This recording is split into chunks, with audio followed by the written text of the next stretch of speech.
நண்பர்களே வணக்கம். இதான்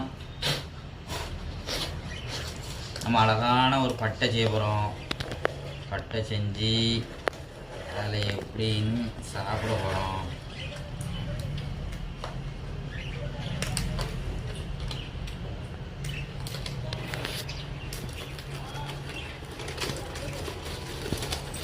அழகான ஒரு பட்டை செஞ்சாச்சு.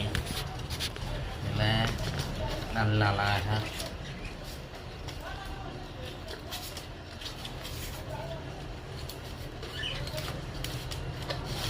நல்லா அழகாக ஈரி நல்லா சொல்கிற மாதிரி அழகாயிட்டு பாருங்கள். அழகான பட்டை எவ்வளோ அழகாக இருக்குன்னு பாருங்கள். இது இப்படி வச்சுக்கலாம். இது எங்கேயாவது இடிச்சதுன்னா இப்படி மடக்கி கூட அப்படி வச்சுக்கலாம். அப்படி மடக்கி அப்படி வச்சுக்கலாம். எங்கேயாவது இருந்தால் அப்படி மடக்கி வச்சுக்கலாம். இல்லை அழகாக இருக்குது பார்க்க. தண்ணி குடிக்கலாம், கஞ்சி குடிக்கலாம், சாப்பிடலாம். நண்பர்களே வணக்கம். நம்ம சில்வர் தட்டில் கஞ்சி குடிச்சிருப்போம், அலுமினிய தட்டில் கஞ்சி குடிச்சிருப்போம், ஏன் வெள்ளி தட்டில் கூட கஞ்சி குடிச்சிருப்போம். ஆனால் இந்த மாதிரி பனைஓலை பட்டையில் யாராவது கஞ்சி குடிச்சிருக்கீங்களா?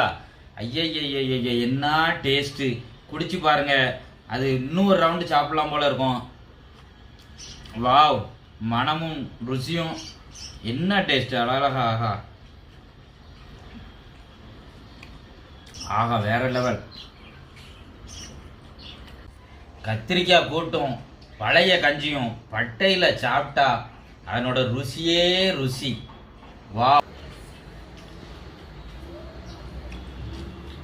நண்பர்களே, யாரெல்லாம் பட்டையில் கஞ்சி குடிச்சிருக்கீங்க கமெண்ட் பாக்ஸில் கமெண்ட் பண்ணுங்கள். பிடிச்சிருந்தா லைக் பண்ணுங்கள், ஷேர் பண்ணுங்கள். நன்றி நண்பர்களே.